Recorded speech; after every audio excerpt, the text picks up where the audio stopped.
Hey, I'm Randy Younger, New York City's go-to film enthusiast. Every week I dive deep into the world of cinema with special guests from the New York City film scene. Whether I'm interviewing industry insiders or comparing the latest releases, there's always something for every movie lover. Join me as I explore the magic of film and discover what makes these movies unforgettable. Hey guys, I'm Randy Younger, and this is another episode of Under the Radar, bringing movies and people together one frame at a time. And with me tonight, I have a wonderful panel, as always. We have the power couple, Rachel Kolb and Eric Godfrey. Welcome back, guys. It's been a while. Happy to be back. Yeah, happy to have you. Welcome back. Good to And be here. this gentleman here, Mr. Matt Habermann, aka Kid Champagne, has not been on the show in a very long time, and I apologize for that. Welcome back, Matt. Greetings from the West Coast, Randy. It's good to be back on Under the Radar. A long time. Yes, it has. So we're back. We're better than ever. And tonight we're going to discuss all things Beetlejuice and Tim Burton. The new film Beetlejuice. Beetlejuice is the long-awaited sequel to the 1988 comedy. 1988. So it's been 36 years since the original. And I was really looking forward to this. I was optimistically nervous because a lot of sequels that come out more than 20, 25 years later after the original are usually not very good. But this one was decent. I'm not gonna lie. I didn't love it, but I enjoyed it. And it was a lot of fun. And it's going to definitely bring people into the movie theater. It'll be great for younger audiences too. It's just a fun film. Tim Burton is pretty much back in action here. So is Danny Elfman, Michael Keaton, Winona Ryder, Catherine O'Hara, and of course, young Jenna Ortega, who we all know from Wednesday and other things. So I think that all the elements are in place here. It's a strong film, and I enjoyed it. So Matt, it's been a while for you, sir. What were your thoughts on Beetlejuice? Oh, it was amazing. I did enjoy it. It fell back to it in like it was 1988 in a way. It had a lot of nostalgia from the first film. And it was a great story. Right, They've used the characters of Beetlejuice and Winona Ryder and Lydia in a great way, right. as well with introducing uh Astrid, Jenna Ortega's character in it. Jenna Ortega just was amazing. And it was just complete. It was definitely that nostalgia take in it, Right. but also opens up to a new generation. And I'm a big Tim Burton fan, and uh, I'll just say this. There's some generations like Steven Spielberg was the star in the 70s. Tim Burton is our generation director. Right, right. Agreed. And Matt, since it has not been a while for you, this is an SFZ, spoiler-free zone. Okay, I just coined that. I'm sure someone else has mentioned it before. But spoiler-free zone, Matt, just refrain from releasing any information that may spoil the viewing experience of those who have not seen it yet. So I should have just said that in the beginning. But Matt, yes, Burton is definitely our generation. I believe most of the people on this panel right now were born in 1985 or around then. And that, yeah, and so that's when Tim Burton basically made a name for himself with Pee-wee's Big Adventure. So since then, he's basically created some really memorable moments in cinema history, some real movie magic. And the original Beetlejuice is near and dear to my heart. And I think Beetlejuice is kind of close. So yeah, power couple, Rachel, Eric, what are your thoughts on the film? I guess I'll kick this off. So even though I really do enjoy the original movie Beetlejuice, I did not grow up with it. It was one that I actually did not come to until I think it was either high school or possibly early college that I saw it for the first time. And I did instantly like think, okay, this is something that if I had seen this at a younger age, this would have been like my whole personality. But and it's still a great movie. I just don't like I don't feel like I have as much of the nostalgia glasses, so I feel like I'm able to see it a little bit clearer for what it is. And it is a movie that thrives on the vibes of it. I think the original movie, it has some good story elements and some good thematic things going on, but ultimately it's about the characters and the costumes and the settings and everything. And I think that's what Burton is best at as a director. This is also, I will say, I think the best Burton movie I've seen in a while. Like I thought Wednesday was really excellent for him, the television show. But it's been a while since I've seen a Burton movie that I've enjoyed, that I've genuinely laughed and like gotten as engaged with as I did with this one. And we saw it in kind of the perfect way possible. We saw it at the Riverview Theater here in Minneapolis, which is I believe 700 seat theater. It only has one screen. It's an old movie house, and there were a lot of families there. It was just kind of the perfect environment to see it in. Yeah. And a movie like this, you definitely have to have a really special screening experience to basically capture them, like I said, movie magic. And that was very prevalent for Matt and I. We were at the Alamo Draft House in downtown Manhattan, and it was actually a Beetlejuice themed movie party. Where they had, like, That's fun. they had like interactive stuff. They had like trinkets, kind of like party favors, and Well, guy. I have those. Yeah, I still have mine. Those I'm going to keep those. And basically, they had this guy, I'm assuming, who works for Alamo, to basically he dressed up as Beetlejuice in the pinstripe suit. He had the green wig and the makeup. So that was pretty cool to have that experience. I think with Beetlejuice, you just have to have that full experience to just make it a special one. Because I think the first movie itself is an experience all in its own. But to have that added like interactive element, it really brings it up a notch. And I just wanted to demonstrate a little trinket I have here. Very cool. Yeah, a lovely ceramic mug. And Just you got to Matt. want to say, she meant nothing to me. Nothing at all. Classic. Yeah, it's funny that you say this is a spoiler-free zone, because honestly, the plot of Beetlejuice does not matter nearly as much. I know. Yeah, which is kind of, it is what it is. The original one, I don't think the plot really matters as strongly. Maybe it maybe ties in a little bit more, but it's again a thing that if you start really poking holes in it, then you start, you kind of lose the whole point of the movie. And you know what? There were even spoilers in the movie poster. I'm not going to get into it, but it involves Monica Bellucci and Beetlejuice. But I'm not going to say anymore because the movie is still kind of fresh, and a lot of people have not seen it yet. So this is just going to be a kind of a broad discussion on the film, and then we've covered most of the details now. I thought Catherine O'Hara was actually brilliant in this. She kind of brought her Schitt's Creek persona back into this, which is kind of similar in the original film, kind of like that, that like snobby Manhattanite, and she's great in this. Winona Ryder's really strong too. Kind of has a little bit of Stranger Things thing. Like it hasn't really left her way of acting. She's still in that mindset, I think, but it works brilliantly here. And of course, Michael Keaton. I mean, we all love Michael Keaton.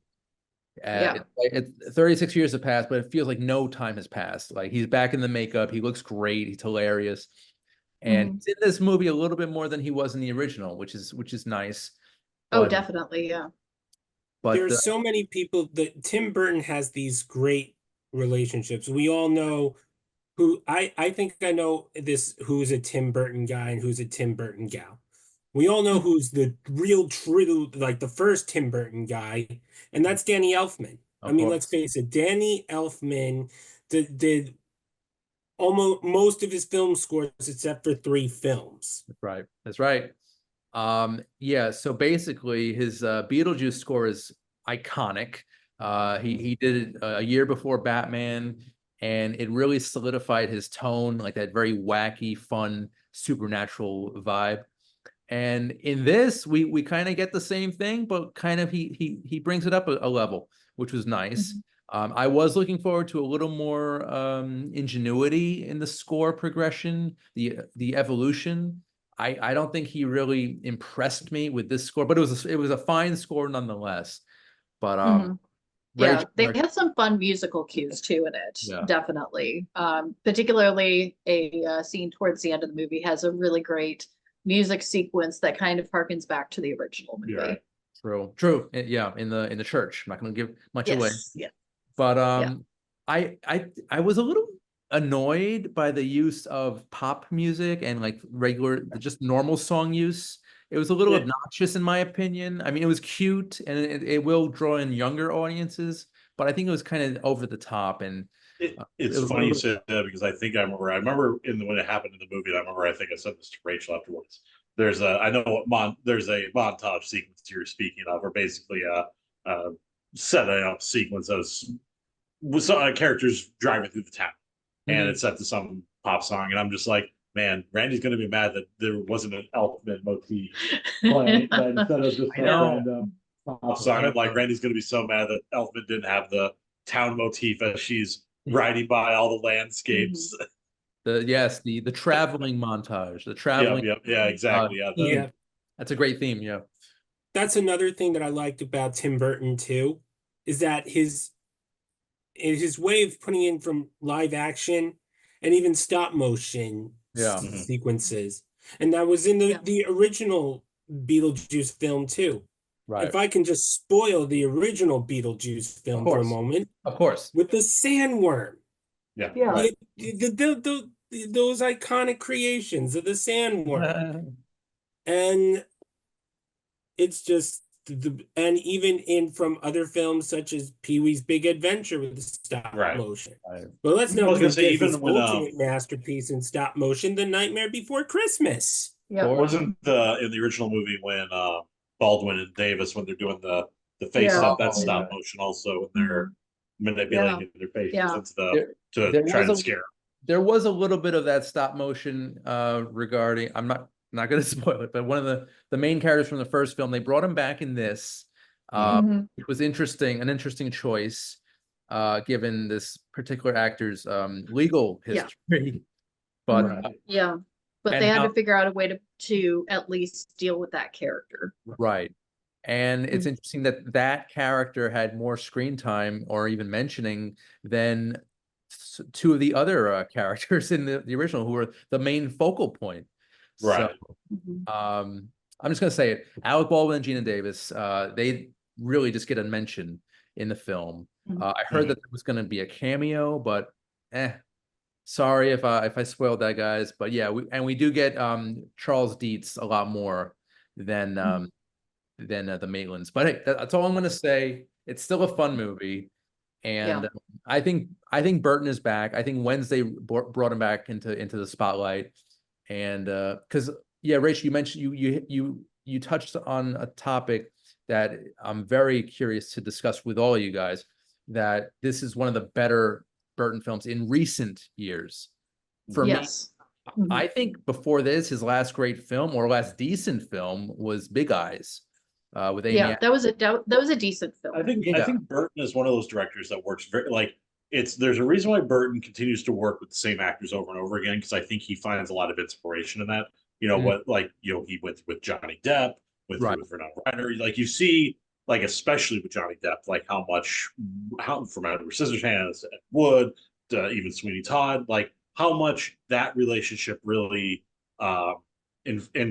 influenced him. And I think Jenna Ortega, I think Yeah. is who is kind of the new fire in terms of that between this and Wednesday. I think, Mhm. and yeah, again, Michael Keaton back then, but yeah. So I think that's what I think Tim Burton always needs an actor or an actress to light that creative fire again, and that's I Mhm. think Ortega at this point. Yeah. Yeah, it's basically like his muse or his creative Yeah. inspiration, Mhm. Yeah, And yeah, yeah. and she's fantastic. I'm really enjoying Ortega's her career so far. She's only Mhm. 20 years old. She started a lot younger. And actually before we started recording tonight, I watched Wednesday episode 1 for the first time, and wow, she's so committed to her character and really just Mhm. talented. She's got a great presence, and I really am looking forward to seeing more of her work, especially with Burton in the coming years. So I think she's got a big future. We Agreed. got Wednesday season 2 coming out in 2025. Yep. But Good even to for know. what it is, like Tim Burton, like we've seen like all the talent has grew and grew. Yep, Let's face for the other Tim Burton guys that we have. There's Michael Keaton. of course. Jack Nicholson was a Tim Burton guy, an older Tim Burton guy. Right. And you know what? It's funny that you mentioned Nicholson, because I think that leads into our next discussion here. I just Right. want to do like a mini retro review of Mars Attacks from 1996. I thought about it. I thought about Beetlejuice, and I thought Mars Attacks might be the perfect film to pair with this film, because they're both so out there. It's really everything but the kitchen sink with both these movies, and they're just so much fun. They've got ensemble casts, and yeah, Matt, like you mentioned, Jack Nicholson, he is the star of Mars Attacks. He's the president in this film about basically Mars attacking, and it's just really a really fun send up of like the 1950s science fiction horror films. It's actually based on a trading card series from, I believe, the 50s, Mars Attacks. And they turned that card series into a feature-length film, and a really fun one too. Is amazing. But Rachel and Eric, I know, Rachel, you just saw Mars Attacks for the very first time. What was your initial reaction? I'm curious. Very mixed. I'm not quite as positive about it as you are. There's some things that I admire about it. There are definitely some laughs that I got out of it. But overall, the tone of the movie is very nihilistic. Okay. I think, and I think the thing that's difficult about sending up B movies is that I feel like there has to be a certain level of heart behind it. And I don't feel like, at least from like my one time watching it, that there was a lot of love for a lot of the characters. They're just kind of stand-ins, like for the types of characters that are in those B movies. But it doesn't feel like, aside from maybe a little bit that the actors bring to it, and even also trading a bit on their star power, that I get more excited than like, oh, it's Pam Grier, more than that it's like, oh, her character, who honestly I could not say what her character's name is, because I don't remember. Also, I think it's kind of funny that both of these movies today feature a Chihuahua being in peril, but it's like in Mars Attacks, of course, the dog getting its head cut off and put on Sarah Jessica Parker's body, and in Beetlejuice, it's just the dog ends up on top of the ceiling fan. So Poor Taco. yeah, poor Taco. Yeah. All right. Interesting take. Yeah, I mean, I guess none of the characters are really likable, so it is pretty fitting that they all get killed. Well, most of them anyway. And I just want to mention, for those who it's been a while or have not seen it, some of the headliners are, aside from Nicholson, Glenn Close, Annette Bening, Pierce Brosnan. You've got Danny DeVito, Martin Short, Sarah Jessica Parker, Michael J. Fox, Rod Steiger, Tom Jones, and a very young Natalie Portman. And also, yeah, and Christina Applegate too. Yeah, Jack Black. Did you? Yeah. It's a strange one, and they basically threw in all these great actors and really interesting actors and personalities into one melting pot in this film. I was about 11 when I saw it in theaters, and I got a kick out of it. They even made an action figure line off of it, but that's the 90s. But Eric, real quick, your thoughts on Mars Attacks? Mars, I do enjoy Mars Attacks. I think the problem is it's clear that Ed Wood, that he really wanted to try and do a movie a la Ed Wood. I think the issue is that it's extraordinarily difficult to do schlock, because it's the thing is, like, Ed Wood never wanted to make an Ed Wood picture. He always thought he was making these amazing, great, gripping science fiction movies. So that's why it's hard. It's like, how do you intentionally make something that even the filmmakers that you cherish didn't intentionally make them that way? That the badness is just through the fact that they had no budget, or the fact that they had no script, or the director didn't know what he was doing. And so that's why it's kind of hard to, like, you can you can put all the tropes in as Burton does in Mars Attacks. But it's the thing of where you have some great lines, you can have some great set pieces and some really memorable moments, but it's like it's just hard to recreate schlock intentionally. And I think that's kind of where Mars Attacks has good, has bad. Overall, it's fun. It's one of those things where it's just so all over the place in that regard. Yeah. Well, I think it's kind of refreshing seeing that coming out the same summer, I believe, or same year as Independence Day. Yeah. You've got like a very serious, red-blooded action movie, and then you have this basically the same story, but in a more goofy and easier to digest manner. So we were very afraid of alien invasions that year. Yeah. See, the thing that's weird about it is a lot of Burton's movies, the villains of it are the people that look like your typical white suburbia. Whereas in Aliens, in Mars Attacks, I was like, okay, if you really want to subvert the genre, why, like probably the best scene to do that is the alien that shows up in the human suit, right, and ends up in the White House. I thought that was honestly the closest that I got to, I guess, what I would have gone for with it. Okay. Like setting it up as a bunch of like pretty people versus the ugly aliens was kind of un-Burton-esque, weirdly enough. Like it was very not Burton-esque. So I always think of like Edward Scissorhands, that it's like it's the nice 1950s Americana versus this kind of weirdo outsider. So like if they masqueraded the aliens as humans more throughout the film, it would have been a little more to your liking. Yeah, I think so. I think that would have been a bit more interesting. That's cool. Yeah. And also I want to make a note of that when the alien is dressed like that sexy woman, that actress who portrayed the human form was Lisa Marie, who was actually, I think, married to or with Tim Burton during that time. And that was basically like his muse, who he used in a few of his films. So, and that was one of the strongest scenes, actually. Also, the score was brilliant in that. It's like this, like, kind of a weird, like, funky 60s, like, Austin Powers, like, vibe. It was fun. Real quick, Matt, what were your thoughts on Mars Attacks 1996? I was the one that saw that in theaters, and I mean, I can say, it had a great all-star cast for, like you said. Right. I like the part of how they used Danny DeVito in it. That was funny. Well, he's great in everything. I've loved DeVito since Taxi. Well, I wasn't around back then, but I've seen reruns. That was kind of the beginning. He was also in he had a small part in One Flew Over the Cuckoo's Nest, and that might have been, and with Jack Nicholson. There you go. So, but yeah, DeVito's fantastic. I love the whole cast. I want to get back to Elfman real quick.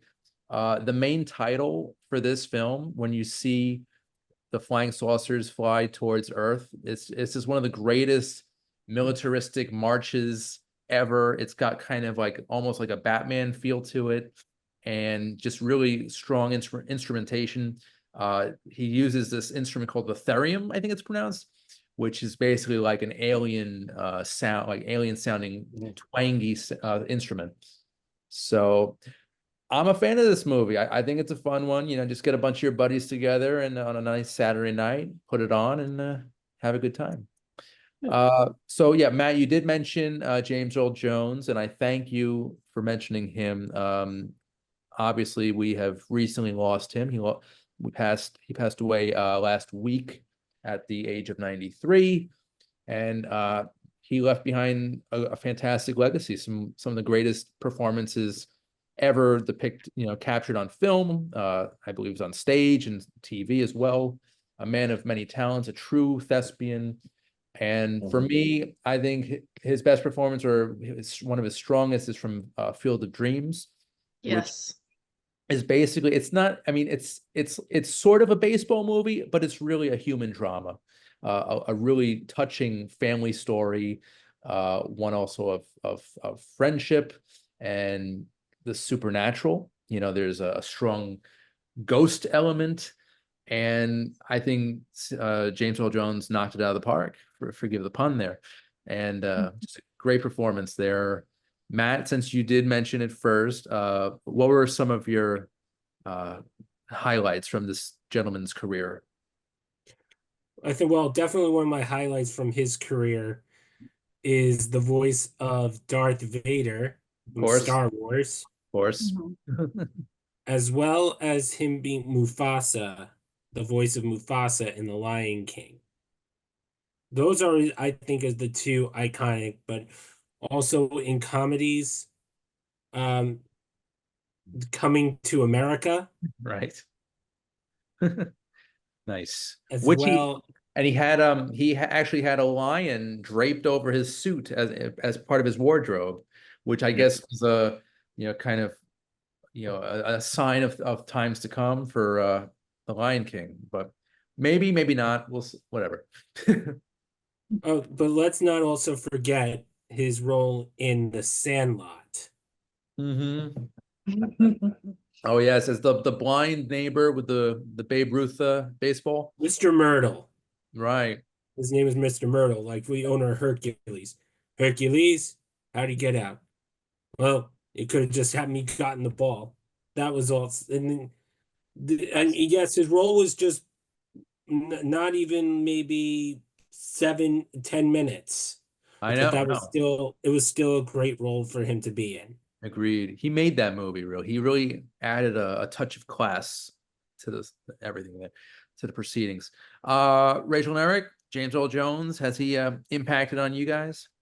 Oh, of course. I Yeah. mean, it's you've all listed out pretty much one of some of the most things. I think it's one of a lot of the roles. I think it's just it's I cannot think of a person with an iconic of a voice Yeah. as he had, which of course is the fact with talking about Vader and especially Mufasa, where that's where what like even to the point where they had even when they were recasting Mufasa, they basically like, now we're gonna get James Earl Jones to do it for the CG remake of Lion King. Which I It's think was the most best decision Disney made. yeah, for because the it's live like even they action. recognize it's like you can't duplicate that. Yeah.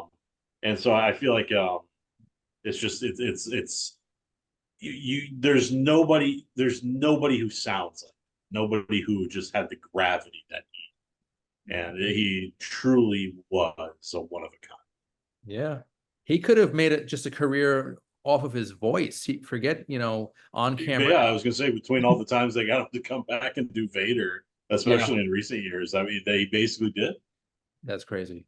Well, now they Yeah. could probably do AI, but they would probably have to pay his family a bit in terms of royalties and stuff like that. I don't know how it works. Well, Really. then As just far there's so from many what impersonators at this point.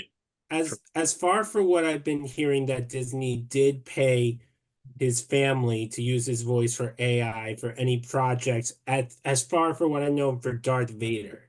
Yeah, I'm not sure of Mufasa, but I think for Darth Vader that there's a hefty royalty fee with it. can imagine.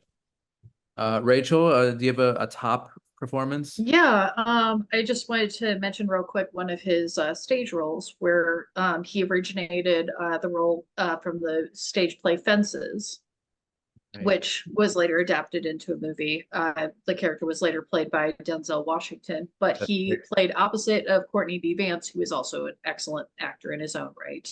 And while I don't think that there's a filmed, there might be in the Broadway archives somewhere, but there are clips from the show available on YouTube that you Nice. can look up. Who played the female lead in the Broadway? You Oh, looked it yes, up, I don't know remember this. who it was. Yes. But, It'll take me a second to find it again, but Yeah. I'm yeah, actually looking it up myself because we all know Viola Davis was fantastic in the film adaptation. yes, Right. Mary Alice, that's who it was, who was probably best known for playing Letty on A Different World. Oh, okay. Mary Alice, I'm looking her up real quick. Okay, yeah. Yeah, and she's also the Oracle from Matrix Revolutions. There you go. Okay. Yeah. Okay. Well, and she's passed away. She also left behind a legacy. So that's great. So yeah, James Earl Jones, he will be missed, but he left behind a really great legacy, like I said. So there's no one like him. There's no one who will ever be like him. So, rest in peace. So, all right, guys. So we have like Absolutely one of a kind. What? Absolutely one of a kind. Yeah. Singular talent. Indeed, indeed. So guys, we just have a few minutes, maybe like 1 minute actually, but do we have any plugs? Matt, anything going on you're working on? Gear up for a brand new season of Nostalgia Time with Kid Champagne. This time, we will be going West Coast edition. So this time we'll be following for things. We'll be going through all films, celebrating everything in the West. And I mean West, I mean Hollywood. Nice, nice. Rachel and Eric, what's going on? Well, you can find me on Instagram at Second Act Bake Shop here in Minneapolis. You can stop by Angel Food Bakery. Got really, really good donuts, really good crullers, all sorts of tasty stuff. And you can find our dog Dobby on Instagram at Dobby the House Doggo. Oh, adorable, adorable. And I just wanted to mention from Beetlejuice, we had some adorable characters known as Bob. Actually, Bob, Al, Mark, Tom, all these single syllable characters. It basically, the first Beetlejuice had the shrunken head man, the hunter with the shrunken head. We have that amplified times 10 with these. They're adorable. I love this. Yeah. I love these characters. I love Bob. He's awesome. And he's got a really cute little noggin. It's adorable. Anyway, I had to mention that. I also wanted to mention that the other night I had the privilege and honor of attending a concert at Madison Square Garden in New York for the great composer Hans Zimmer. He performed live with an orchestra. It was more of a rock concert, to be honest with you, than a classical or film score concert. But I was still entertained. I went with my dad, and it was a really great bonding experience. I'm glad we experienced that together. I did enjoy the 2017 concert more, but this was still really special. And I'm gonna keep going every year because Hans Zimmer's one of my favorite living composers. So it was really cool to see him live. Also, some plugs for the show. Under the Radar, you can listen to Under the Radar on Sirius XM through Slam Radio every Thursday at 8 p.m. Eastern, 5 p.m. Pacific.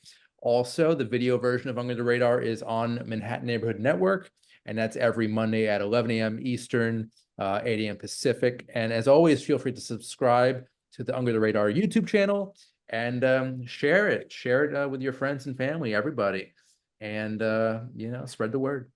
So Rachel, Eric, and Matt, I want to thank you so much for tonight. You guys are awesome, and it was great to see you. It's been a while, and hopefully I'll see you very soon.